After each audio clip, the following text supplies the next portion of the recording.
Bapak Ibu, sahabat Galilea yang diberkati oleh Tuhan Yesus, apa kabar hari ini?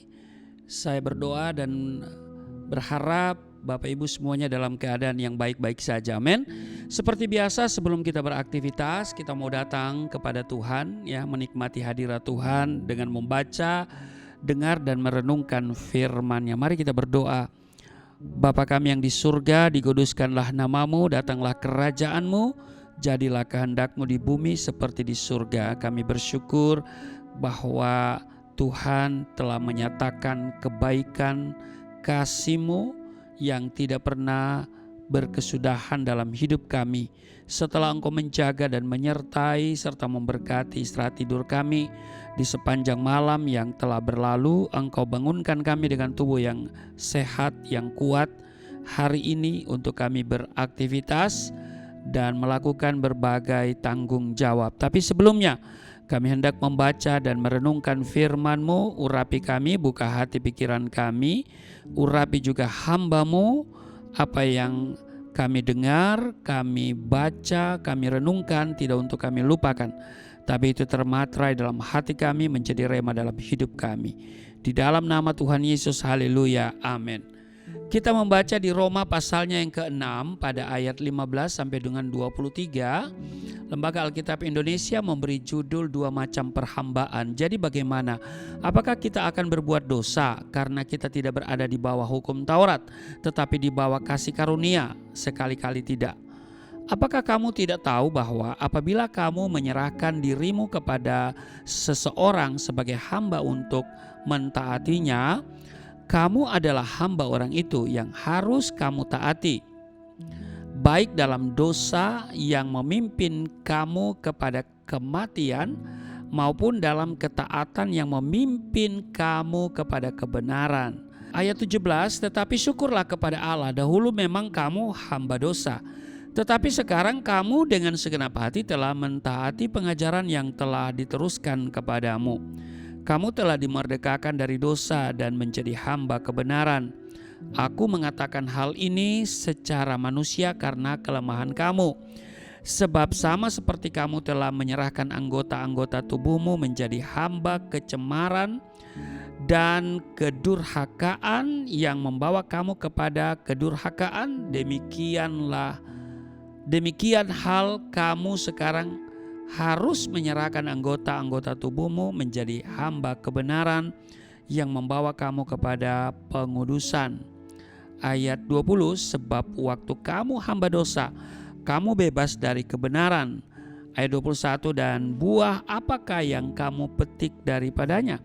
Semuanya itu menyebabkan kamu merasa malu sekarang, karena kesudahan semuanya itu ialah kematian. Ayat 22, tetapi sekarang setelah kamu dimerdekakan dari dosa dan setelah kamu menjadi hamba Allah, kamu beroleh buah yang membawa kamu kepada pengudusan, dan sebagai kesudahannya ialah hidup yang kekal. Ayat 23, sebab upah dosa ialah maut, tetapi karunia Allah ialah hidup yang kekal dalam Kristus Yesus Tuhan kita.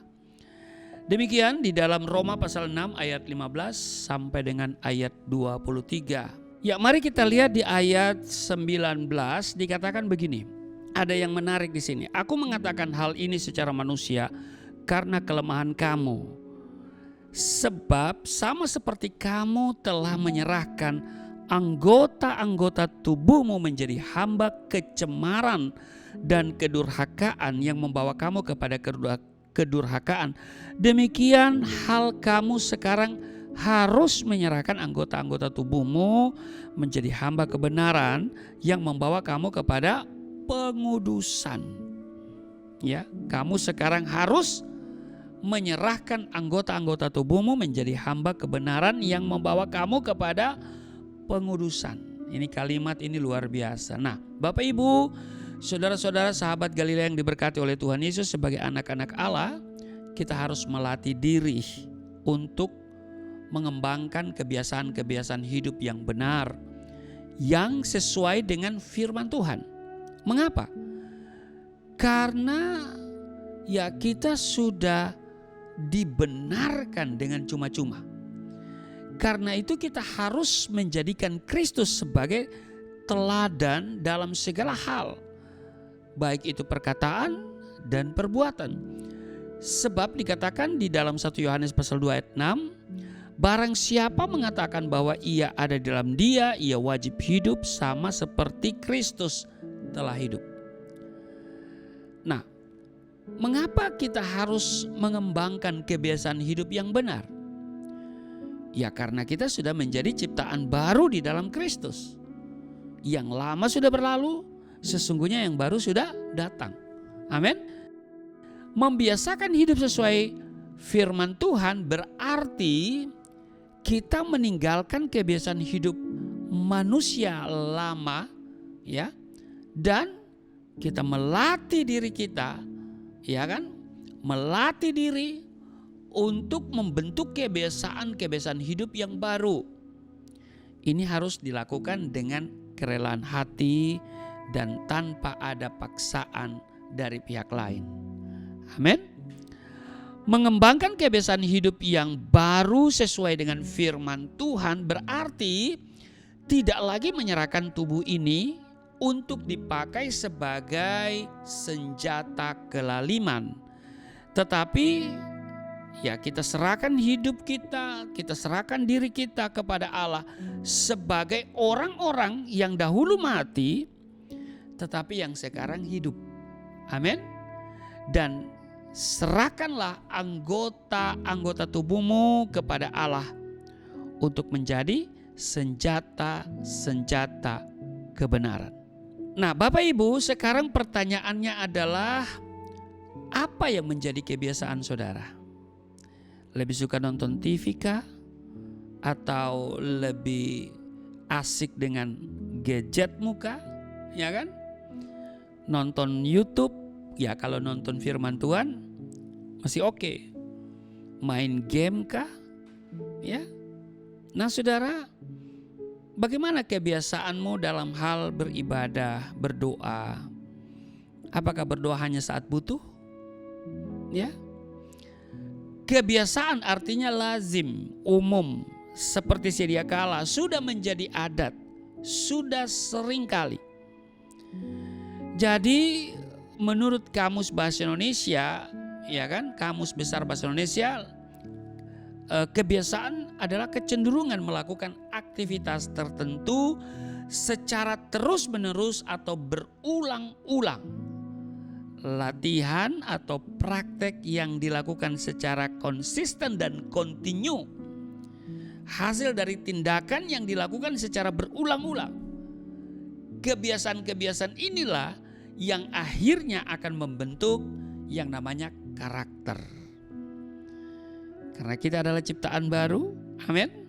Maka kita harus mengenakan manusia baru yang terus-menerus diperbaharui untuk memperoleh pengetahuan yang benar menurut gambar haliknya. Itu terdapat di Kolose pasal 3 ayat 10. Ya.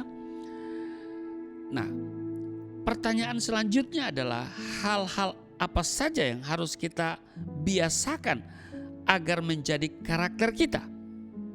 Ya, bersaat teduh seperti pagi hari ini, ya kan?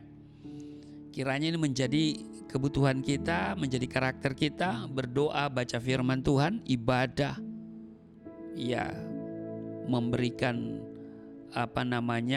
hidup kita untuk pekerjaan Tuhan, mempraktekkan kasih, ya kan? Nah, karena itu pesan saya pagi hari ini, mari kita tinggalkan kebiasaan lama dan mari kita hidup sebagai manusia baru di dalam Kristus.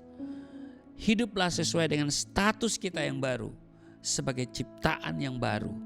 Amin, bukan ciptaan yang lama. Amin. Selamat beraktivitas, Tuhan memberkati. Mari kita berdoa. Terima kasih Tuhan, untuk hari ini kami diingatkan supaya kami hidup sesuai dengan status kami, ciptaan yang baru, dengan kebiasaan-kebiasaan yang baru, yang berbeda dengan hidup yang lama. Kalau hidup yang lama masih kesukaan adalah hal-hal yang duniawi, Di dalam status yang baru, kami punya kebiasaan yang harus kami latih untuk menjadi karakter kami adalah perkara-perkara yang rohani. Berkati seluruh sahabat Galilea dalam tugas kerja mereka hari ini. Ada perlindungan Tuhan, ada berkat yang mereka terima, dan penuh dengan sukacita di dalam nama Tuhan Yesus. Haleluya. Amin.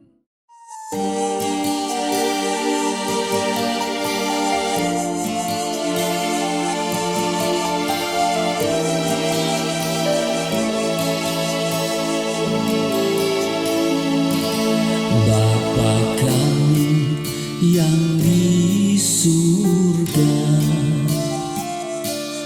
dimuliakanlah nama-Mu. Datanglah kerajaan, jadilah kehendak-Mu di bumi seperti di surga.